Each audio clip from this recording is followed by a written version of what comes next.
आज मैं आपको 2005 की एक क्राइम थ्रिलर फिल्म रिवॉल्वर की कहानी बताने जा रहा हूँ। आगे कहानी में बड़े खुलासे हैं, इसलिए ध्यान से सुनिए। 7 साल जेल में बिताने के बाद जेक ग्रीन आखिरकार रिहा होता है। रिहाई के 2 साल बाद वह अपने भाई बिली के साथ इलाके के बड़े कैसीनो में जाता है।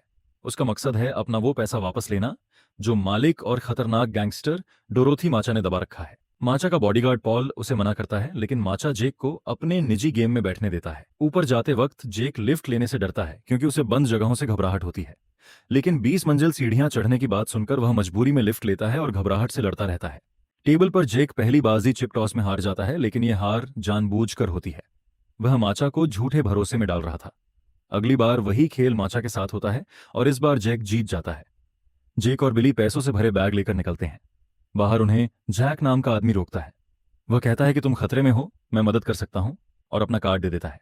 इस बार जेक सीढ़ियों से उतरने का फैसला करता है, लेकिन पहला कदम रखने से पहले ही बेहोश होकर गिर जाता है। कार्ड पर लिखा होता है लिफ्ट लो। उसे तुरंत अस्पताल ले जाया जाता है। दूसरी तरफ माचा परेशान हो जाता है। उसे लगता है जेक 7 साल पुराना बदला लेने आया है, खासकर उसके परिवार के साथ हुए हादसे के कारण। वह पॉल को शहर के सबसे खतरनाक हत्यारे को भेजने का आदेश देता है। अस्पताल में डॉक्टर कहते हैं कि अभी बेहोशी की वजह साफ नहीं है, टेस्ट रिपोर्ट आने तक घर जाकर आराम करो। बिली अपने घर चला जाता है और जेक सुरक्षा के लिए बॉडीगार्ड्स के साथ निकलता है, लेकिन घर पहुंचते ही हमला हो जाता है। सब बॉडीगार्ड्स गोली से मारे जाते हैं। जेक सिर्फ इसलिए बच जाता है क्योंकि फर्श पर पड़ा एक कार्ड उठाने के लिए झुकता है और गोली उसके ऊपर से निकल जाती है। वह कार से भागने की कोशिश करता है, मगर ड्राइवर भी मार दिया जाता है। तभी जैक सही समय पर पहुंचता है और जेक को वहां से निकाल लेता है। हमलावर सॉर्टर हैरान है क्योंकि वह कभी निशाना नहीं चूकता।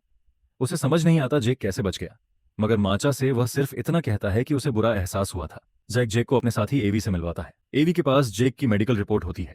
रिपोर्ट के मुताबिक जेक को एक दुर्लभ खून की बीमारी है और उसके पास सिर्फ 3 दिन बचे हैं। दोनों उसे सुरक्षा देने का प्रस्ताव रखते हैं, लेकिन 2 शर्तों पर।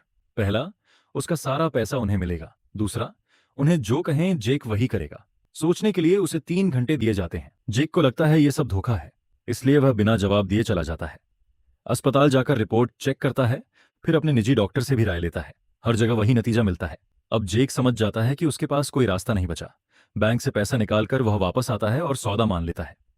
गाड़ी में सफर करते हुए एवी बताता है कि वे सूद पर पैसा चलाते हैं और अब वही पैसा इस्तेमाल होगा जो जेक ने दिया है। फिर एवी उससे माचा के साथ पुरानी दुश्मनी पूछता है। पहले माचा के पास 3 बेवकूफ आदमी काम करते थे, जिन्हें लोग 3 एडीज कहते थे।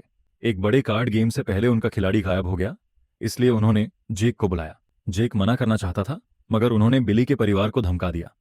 गेम के दौरान कुछ लोग जेक और उसकी मां का अपमान करने लगे। जेक गुस्से में आ गया और गोलीबारी शुरू हो गई। अचानक बिजली चली गई, पैसा गायब हो गया, और अगली चीज जो हुई, पुलिस जेक से पूछताछ कर रही थी। उसे चुप कराने के लिए उसके परिवार को धमकाया गया। उसकी भाभी अपनी बेटी को बचाने आई, लेकिन गलती से मारी गई।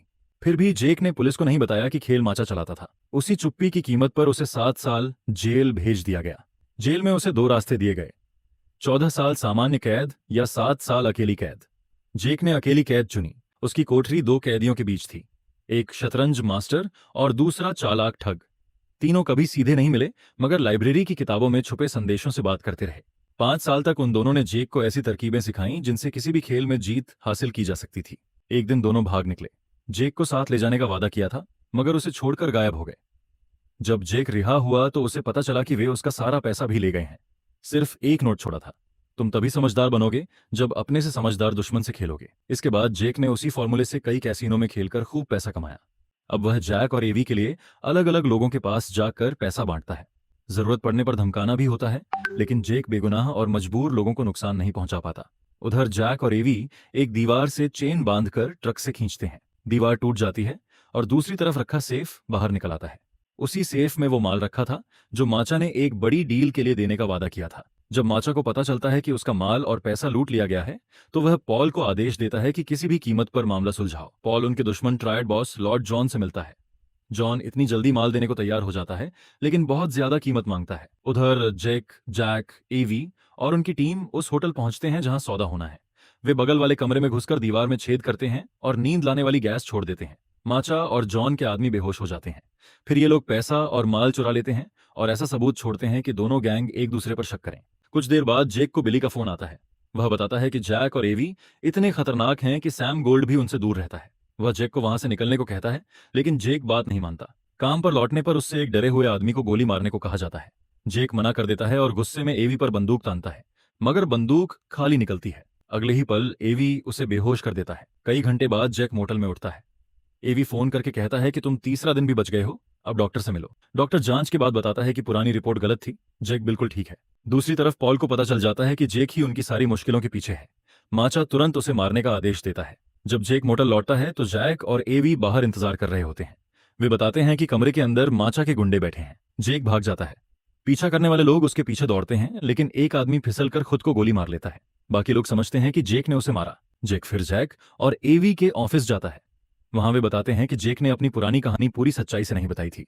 असल में जेल से निकलते ही तीनों एडीज उसे मारना चाहते थे, क्योंकि जैक की वजह से माचा ने उन्हें निकाल दिया था।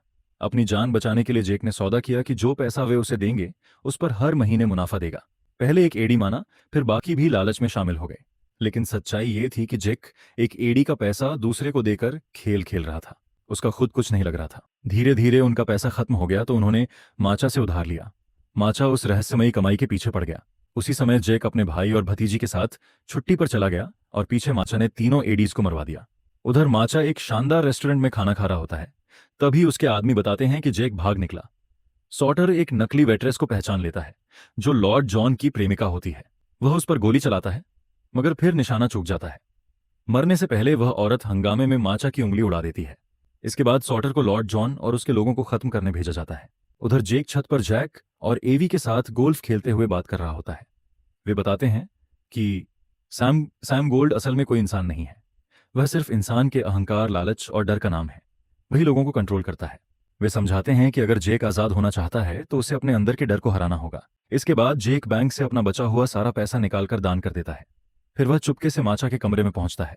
अपने अंदर चल रही आवाजों से लड़ते हुए वह माचा से माफी मांगता है, उसे बड़ा डॉन मानता है और बताता है कि उसने उसके नाम से दान कर दिया है। फिर जैक अपने सबसे बड़े डर का सामना करने के लिए लिफ्ट में जाता है। लिफ्ट 13वीं मंजिल पर अटक जाती है।